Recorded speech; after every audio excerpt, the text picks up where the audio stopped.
नमस्कार, मैं महेश चंद्र आज लेकर आया हूँ कादम्बरी का उज्जैनी वर्णन।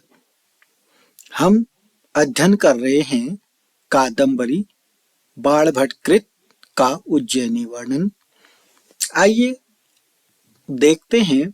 सतत प्रवृत्त अध्ययन ध्वनि धौत कलमसा स्तमित मूरज रव गंभीर गर्जितेषु सलिल शिकर आसार रचित दुर्दिनेषु पर्यस्त रवि किरण रचित सुर चाप चारुषु धारागृहेषु मत मयूर मंडल मंडलीकृत शिखंड तांडव व्यसनी भी आवद्यमान के कारव कोलाहला।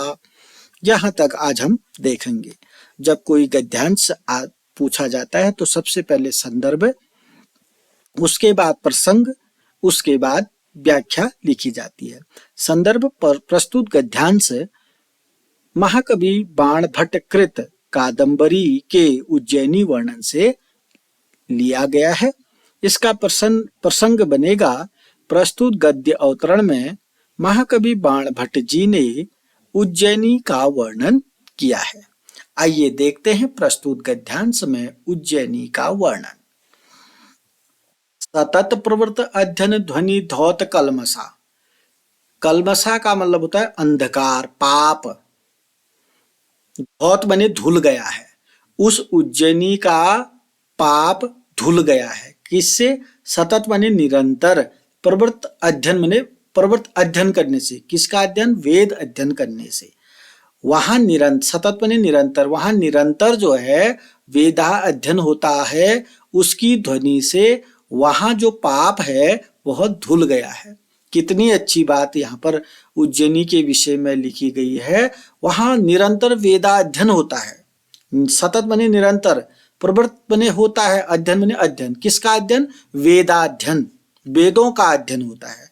अब वेदों का जब अध्ययन होता है तो उससे ध्वनि निकलती है, तो उस ध्वनि से उस उज्जैनी का पाप जो है, कलमसा माने पाप या अंधकार, धौत बने धुल गया है। अगला देखते हैं। स्तमित मूरज रव गंभीर गर्जितेषु। स्तमित मूरज, मूरज कहते हैं मृदंग। वहां जो उज्जैनी है वहां मृदंग की ध्वनि, मृदंग की ध्वनि गंभीर, गंभीर ध्वनि निकल रही है। तो मूरज बने मृदंग की, रव मने ध्वनि, गंभीर। वहां जो उज्जैनी है, उज्जैनी के घरों में बादल की गर्जना के समान, गर्जितेषु मने गर्जना के समान, बादल की गर्जना के समान गंभीर ध्वनि निकल रही है। उस उज्जैनी के घरों में मृदंग बज रहे हैं और वह मृदंग की ध्वनि जो है बादलों की गर्जना के समान, गर्जितेषु माने गर्जना के समान अति गंभीर ध्वनि निकल रही है। क्लियर है? मूरज माने मृदंग, मृदंग आपने सुना होगा, उसकी ध्वनि निकलती है। रव माने ध्वनि, गंभीर, गंभीर ध्वनि निकलती है उसकी। वहां उज्जैनी के भवनों में, घरों में जो मृदंग है, उस मृदंग की अति गंभीर ध्वनि सुनाई दे रही है। और वो गंभीर ध्वनि कैसे? बादल की गर्जना के समान गंभीर ध्वनि सुनाई दे रही है। आगे देखिएगा। सलील शिखर आसार रचित। उस उज्जैनी में सलील माने जल की बूंदों से वृष्टि हो रही, वर्षा हो रही है। सलील माने जल, शिखर आसार रचित जल की बूंदों से। उस उज्जैनी में जल की बूंदों से वर्षा हो रही है, यानी कि हल्की हल्की बारिश भी हो रही है। पर्यस्तम, ऐसा लगता है कि दुर्दिन आ गए हैं। दुर्दिनेषु पर्यस्तम माने वहां उज्जैनी में हल्की हल्की बारिश आ रही है, बादल भी लगे हैं। अब ये मृदंग की ध्वनि, जैसे आप बादल का भी वर्णन, बादल की गर्जना के समान जो मृदंग है वह अति गंभीर ध्वनि कर रही हैं। अर्थात वहां बादल भी गर्जना कर रहे हैं, बादल गर्जना कर रहे हैं और मृदंग भी बज रहे हैं और जो जल की बूंदें हैं वो बरस रही हैं, वर्षा हो रही हैं। ऐसा लगता है दुर्दिनेषु पर्यस्तम, ऐसा लगता है दुर्दिन आ गए हैं। दुर्दिन का मतलब है बुरे दिन आ गए हैं। बुरे दिन का मतलब उतने भी बुरे दिन नहीं आए। यहां दुर्दिन का, बुरे दिन का मतलब है कि जब आपके लिए आसमान में बादल हो, बाहर वर्षा हो, तो आप घर से बाहर नहीं निकल सकते हैं। तो उस अवस्था को, उस स्थिति को दुर्दिन कहा गया। दुर्दिन का मतलब बुरे दिन। अब जैसे कि बाहर हम अंदर हैं, बाहर वर्षा हो रही है और आसमान में बादल हैं। हम तो क्या हैं, पिंजरे में फंस गए। हम तो चाहते हैं कि बाहर जाएं, घूमें इधर उधर। तो हम लोगों के लिए क्या हो गया, बुरा दिन हो गया है। तो दुर्दिन शब्द का प्रयोग इसलिए किया गया है। बादल आ गए हैं, बारिश हो रही है, इसलिए ऐसा मालूम होता है कि दुर्दिन आ गए हैं। अगला है रवि किरण रचित सुरचाप। रवि किरण, रवि बने सूर्य की किरणों से, रचित बने रचा गया है, सूर्य बने इंद्र, चाप बने धनुष। सूर्य की किरणों से इंद्रधनुष बन रहे हैं वहां पर। अब जहां पर इंद्रधनुष बनता है तो वह जगह कितनी अच्छी लगती है, वहां जाने का मन करता है, देखने का मन करता है। ऐसा ही उस उज्जैनी में हो रहा है। रवि किरण, सूर्य की किरणों से इंद्रधनुष का निर्माण हो रहा है।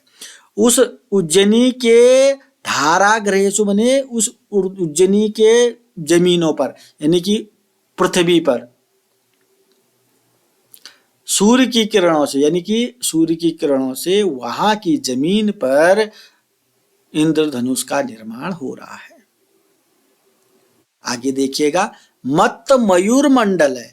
मत मत मयूर माने मोर जो हैं, मत मत मोर, मद मद मोर, मद मत मोर जो हैं, मंडले मंडलीकृत, गोलाकार बना करके, मंडलीकृत कर करके, जैसे आप लोग, हम लोग मंडली, मंडल बना करके कहीं पर भजन कीर्तन करते हैं, ऐसे ही वहां जो उज्जैनी है, वहां जो मदमत्त मोर हैं, मंडल बना करके, शिखंडे माने पंखों को फैला करके, तांडव माने नृत्य कर रहे हैं, तांडव कर रहे हैं। वहां के मोर जो हैं, कहाँ के मोर, उज्जैनी के जो मयूर हैं, मंडल बना करके, पंखों को फैला करके, शिखंडे मतलब पंखों को फैला करके तांडव कर रहे हैं, नृत्य कर रहे हैं। और नृत्य में व्यसनी माने नृत्य में मग्न हो गए हैं।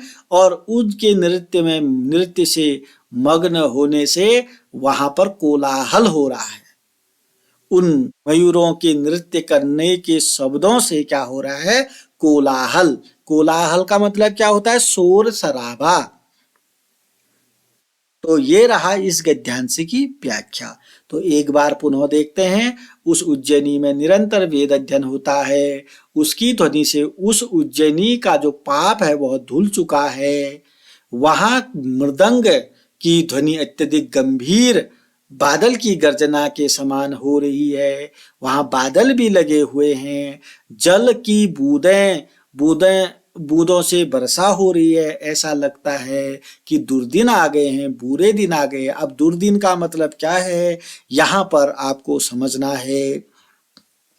दुर्दिन का मतलब है जब बाहर बारिश होती है, आसमान में बादल लगे रहते हैं, तो हमारा बाहर निकलना मुश्किल हो जाता है। ऐसी स्थिति को दुर्दिन कहा गया है। रवि किरण रचित, रवि माने सूर्य की किरणों से इंद्रधनुष का निर्माण हो रहा है। मदमत मयूर जो हैं, गोलाकार बना करके, मंडल बना करके, पंखों को फैला करके अपने नृत्य में मग्न हैं। और उनके नृत्य करने के जो शब्द हैं, शब्दों से वहां पर कोलाहल हो रहा है।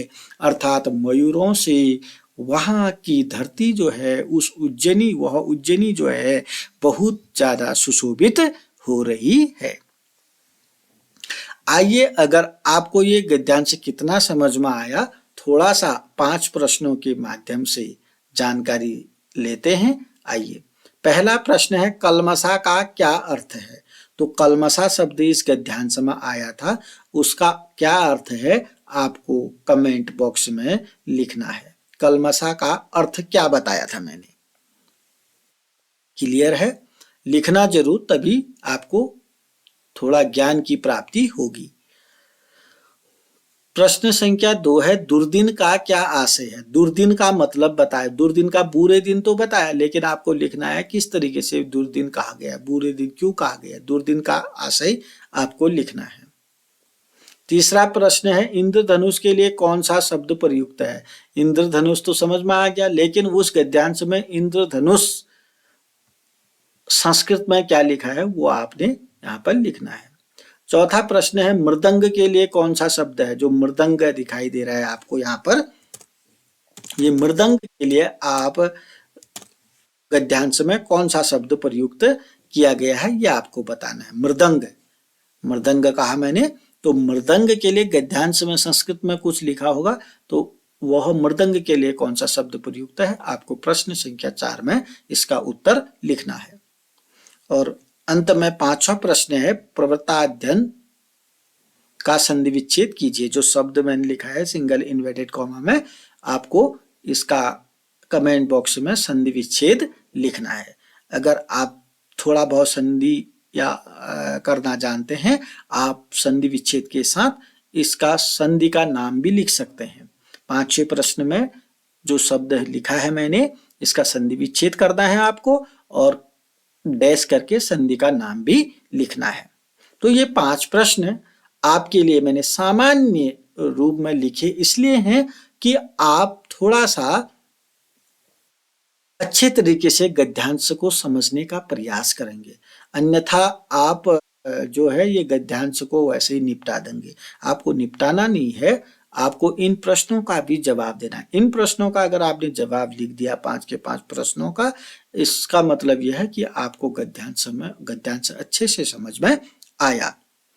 और मैं भी यही चाहता हूं कि आपको गद्यांश अच्छे से समझ में आ जाए।